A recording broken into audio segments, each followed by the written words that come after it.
샬롬 여러분, 좋은 아침입니다. 오늘도 이렇게 같이 아침 모여 하게 되었는데 잘 기도하고 시작하도록 할게요. 하나님, 우리가 이 아침 주 앞에 나아갑니다. 말씀을 통하여서 오늘 하루를 살아갈 새 힘을 얻게 하시고 오늘 우리의 삶이 하나님의 자녀다운 삶이 될 수 있도록 말씀의 인도함을 받는 우리 피플이 되게 하여 주시옵소서. 감사드리며 예수님의 이름으로 기도합니다. 아멘. 네, 사무엘상 15장 1절에서 15절 말씀입니다. 매일 성경 큐티책 5월 31일 본문이에요. 5월 31일 화요일 본문 사무엘상 15장 1절에서 15절 말씀. 사무엘상 15장 1절에서 15절 말씀. 네, 20분 동안 읽으시면서 묵상하시면서 우리 같이 묵상하도록 하겠습니다.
네, 여러분 20분이 되었습니다. 우리 묵상한 것을 같이 나눴으면 좋겠습니다.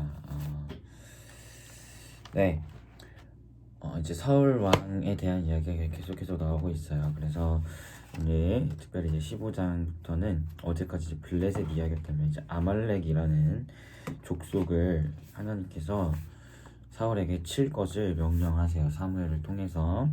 근데 사무엘이 사울에게 신신당부한 것이 있어요. 왜냐하면 이전에도 하나님의 말씀을 어긴 전력이 있었기 때문에 신신당부에서 이야기하기를 아말렉을 치는데 절대로 그 소유를 탐하지 말고 모든 것을 다 남김없이 진멸할 것을 강하게 명령합니다. 하나님의 뜻이라고. 그래서 사울이 이제 백성을 소집해서 아말렉을 쳐요. 그리고 아말렉 사람들에게서 이기죠.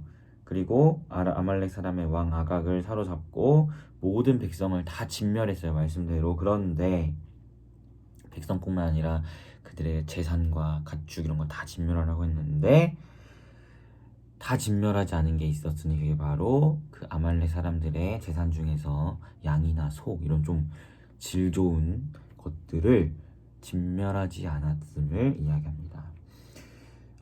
그때 이제 여호와 10절에 보니까 여호와의 말씀이 사무엘에게 임하기를 내가 사울을 왕으로 세운 것을 후회한다 라고 하나님이 말씀하세요. 그러면서 이제 사무엘이 사울을 찾아가서 이야기를 나눴는데 양소리가 막 들리는 거예요. 그래서 이거 뭐야, 양소리 뭐냐 이렇게 하니까 사울이 변명을 하기를 이거 아말렉 사람들에게서 가져온 건데 좋은 것만 가져왔다. 왜냐하면 이걸로 하나님께 제사 드리면 하나님이 기뻐하시지 않겠느냐라는 이야기를 해요. 하지만 이거 외엔 다 멸했어요 라고 사울이 변명을 합니다. 하나님이 원하시는 것은 모든 것을 다 진멸하는 거였죠. 근데 사울은 자기 생각대로 이거는 남겨줘서 하나님 예배하면 하나님이 기뻐하시지 않을까? 라는 생각으로 몇 개의 좋은 양과 소들을 남겨뒀어요. 물론 뭐 핑계는 하나님께 제사한다 했겠지만 사실 그것이 보다 자기가 갖고 싶어서 남긴 거겠죠. 그래서 이제 변명을 한 건데 하나님께서는 이러한 사울을 보면서 내가 사울을 왕으로 세운 것을 후회한다 라고 하나님이 이야기하세요. 그러니까 사울은 사실 계속 이야기하지만 그냥 이스라엘이 원하는 그런 기준에 맞춰 세워준 왕이었고 왕이 된 지 얼마 안 돼서부터 계속해서 죄악된 모습을 보이고 지금도 하나님의 말씀과 상관없는 어긋난 모습을 계속해서 보이고 있다는 것을 우리가 말씀을 통해서 보게 되는 대목입니다. 자기가 갖고 싶었던 것을 뭐 하나님을 위한 것으로 애써 포장하면서 막 이렇게 하나님 말씀을 어기는 모습을 보게 돼요. 특별히 이제 하나님이 사울을 세운 것을 후회한다라는 표현을 쓰는데 하나님은 후회하심이 없으신 분이죠. 그러니까 사울이 이럴 걸 모르고 하나님이 세우셨다가 사울 이래가지고 내가 후회해 이러면 하나님이 아니시겠죠? 그렇죠? 그래서 제가 누누이 하나님을 이 사람들이 원하는 기준에 맞춰서 세우셨다라고 이야기하고 강조해서 이야기하는 이유가 바로 이것 때문이에요. 만약에 하나님이 사울이 잘할 줄 알았어. 이스라엘 왕 달라고 해서 마음은 아프셨지만 그 중에 좀 그래도 하나님 마음에 합한 어떤 좀 괜찮은 사람 그래 얘는 좀 잘할 것 같아 해가지고 하나님이 세우셨다가 사울이 막 실패하니까 막 하나님 말씀 어기니까 내가 걔 왜 세웠지? 후회해. 이러시는 분이라면 하나님이라고 할 수가 없겠죠. 그렇지 않나요? 하나님은 전지전능하시고 모든 것을 아시는 분인데 그러실 거 모르셨을까요? 아셨겠죠. 그러니까 제가 그래서 이야기하는 거예요. 하나님이 사울을 세우심에 얘 괜찮은데? 한번 얘 세워볼까? 해서 세우셨는데 나중에 후회 이런 게 아니라 그래 너네가 원하는 기준의 왕 내 기준이 아니라 사람의 기준으로 세운 왕 그래 내가 한번 세워줘 볼게. 그 사람의 끝이 어떤지 한번 봐봐 라는 것으로 저는 세우셨다고 생각해요. 그래서 그대로 사울이 2년밖에 안 되는데 하나님 말씀 어기고 지금도 하나님 말씀을 어기며 사람의 기준에 부합한 자기의 소견에 옳은 대로 왕을 구했던 그 기준에 부합한 왕은 하나님을 멀리한다라는 것을 보여주기 위해서 저는 세웠다고 생각해요. 그래서 이 후회를 어떻게 해석할 것이냐. 성경에 분명히 하나님이 후회하셨다라고 이야기하는데 이것은 그 인간이 이럴 줄 몰랐어 나 후회해 이런 후회로 이해하시면 안 됩니다. 그러니까 하나님의 언어와 사람의 언어가 다르다는 걸 우리가 기억해야 돼요. 그러니까 하나님만이 표현하실 수 있는 말로 우리에게 말씀하시면 우린 피조물이기 때문에 그걸 이해할 수가 없어요. 그러지 않나요? 삼위일체 하나님 간에 다 아셨지만 그걸 아시는 것을 다 사울이 무너질 거 다 아시고 세우셨고 이제 봐봐 뭐 어떻게 저도 인간의 말로 표현하기 어려운데 여하튼 그러한 하나님의 뜻하심을 그대로 그냥 이렇게 내비추시면 우린 이해할 수 없어요. 그러니까 이 후회라는 것은 인간이 피조물인 우리가 이해할 수 있도록 하나님이 이제 사울이 아니라 어떤 새로운 왕을 세우고자 하시는 그러한 것을 이해하고자 이렇게 내비추시는 우리가 이해할 수 있는 단어로 이렇게 표현하시다 보니까 후회라는 말이 나오는 거지. 하나님이 진짜 나 얘 이럴 줄 몰랐는데 얘 왜 이러지? 나 후회해 이런 의미의 후회가 아니라는 것을 여러분이 기억하셨으면 좋겠어요. 하나님은 모든 것을 다 아시는 분이에요. 모든 것을 아시는 분이 모르셨겠어요? 아셨겠죠. 당연히 아셨겠죠. 그러니까 이것은 그런 인간의 어떤 후회가 아니라 우리가 이해할 수 있는 표현으로 이렇게 말씀하시다 보니까 후회라는 표현이 사용된다는 거죠. 그래서 이거 히브리어로 이제 후회를 나함이라고 하는데 후회하다 이게 후회하다라는 의미도 있지만 그 뜻의 한숨 쉬시다라는 뜻도 있어요. 그러니까 차라리 뭐랄까 하나님이 그런 사울의 모습을 보면서 에휴 그럴 줄 알았어 이런 한숨 쉬는 것으로 우리가 이해하면 좋지 않을까라는 생각이 듭니다. 이렇게 이야기하는 게 결코 이렇게 과한 해석이 아닌 게 왜냐하면 이전에 사울이 하나님 앞에 지 맘대로 제사 지냈을 때 사무엘을 통해서 하나님이 얘기하세요. 다른 왕을 내가 세우겠다. 그러니까 이미 그렇게 하실 거예요. 이미 그렇게 하실 거였고 다른 왕을 세우기로 이미 하셨고 이제 그 다른 왕을 세우기로 한 그 말씀의 이제 본격적인 움직임의 시작이 우리가 이해하기 쉬운 후회하셨다. 그러니까 내가 다른 왕 세운 이런 모습으로 비춰지는 것 뿐이지 하나님이 진짜 후회하셨다라고 오해하시면 안 됩니다. 그래서 히브리어의 다른 뜻처럼 이럴 줄 알았어 하면서 한숨 쉬시면서 이렇게 본격적으로 이제 다윗을 향한 계획을 펼쳐가시는 이것을 우리가 보는 게 좋지 않을까 라고 생각이 듭니다. 어쨌든 사울은 결국 인간의 원하는 기준에 세웠던 그 왕 사울은 결국 하나님의 말씀에 철저히 어기며 나아가는 불순종의 모습으로 나아갑니다. 특별히 하나님은 분명히 모든 것을 진멸하라는 하나님의 말씀 객관을 제시했는데 사울은 자기 눈으로 보니까 이게 좋아 보여. 이걸로 하면 이걸로 내가 좀 가지고 그 일부를 하나님께 드리면 좀 좋을 것 같아 라는 그런 마음에 다 진멸하지 않죠. 뭐예요? 자신의 주관, 내 눈이 봤을 때, 내 판단이 봤을 때 하나님의 객관을 제껴두고 이렇게 하면 하나님이 기뻐하시지 않을까? 라는 것으로 자신의 주관으로 하나님을 섬기고자 했던 모습을 우리가 보게 된다는 거죠. 그도 그럴 것이 인간들의 주관이 원하는 기준의 왕을 세웠고 그 기준대로 그 왕도 그렇게 행한다는 것을 우리가 보게 됩니다. 그래서 우리가 하나님 말씀에 순종함에 있어서 그것을 기억해야 해요. 하나님의 말씀을 아예 어기는 것, 전부 다 어기는 것 불순종이죠. 하지만 또 불순종을 뭐라고 이야기하냐면 그러니까 죄를 뭐라고 이야기하냐면 하나님의 말씀을 99 순종했어도 1을 순종하지 않으면 그 순종함이 부족하면 그것도 죄라고 이야기해요. 사울의 오늘 모습이 다 그렇죠. 백성 다 진멸했어요. 아말렉 다 쳤어요. 그런데 자기 눈에 봤을 때 요거는 좀 괜찮지 않을까? 다른 말로 하나님이 제시한 그 객관에 나의 주관이 1이라도 들어가서 그 주관대로 행하면 그것이 하나님 앞에 죄다라는 것을 사울이 오늘 말씀에서 여실히 보여줬다는 것이죠. 그래서 우리 사랑하는 피플이가 하나님이 우리에게 제시한 객관이 있죠.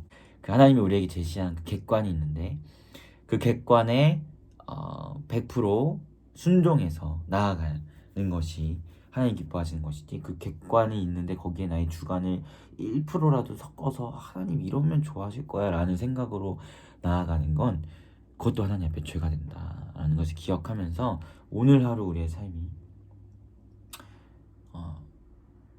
객관에 100% 순종, 하나님이 우리에게 제시한 그 말씀에 온전히 순종하는, 그 말씀에 있어서 어떤 나의 생각을 좀 더 추가해서 하나님은 이러면 좋아하실 거야 라는 하나님의 말씀과 아무 상관없는 나의 주관으로 무언가를 하려는 것이 있었다면 그 모든 것을 내려놓는 오늘 하루가 되기를 소망합니다.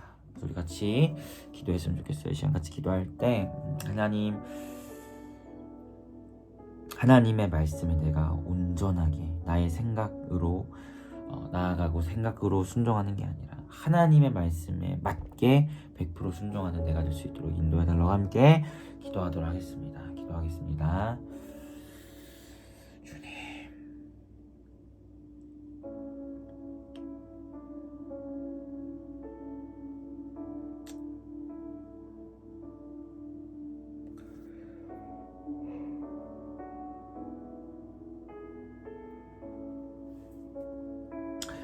기도하겠습니다.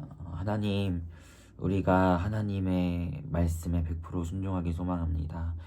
오직 주님의 말씀이 우리에게 객관이 되며 그 객관의 말씀에 우리가 온전하게 순종하기 소망하오니 나의 주관적인 생각으로 사울과 같은 오류를 범하지 아니하는 우리 피플이가 될 수 있도록 주님 인도하시고 오늘 하루 온전하게 하나님의 말씀에만 붙들리고 순종하며 나아간 우리가 될 수 있도록 함께하여 주시옵소서. 감사드리며 예수님의 이름으로 기도합니다. 아멘. 여러분 모두 고생 많으셨고 오늘 하루도 주 안에서 평안한 하루 되시길 바라겠습니다. 샬롬.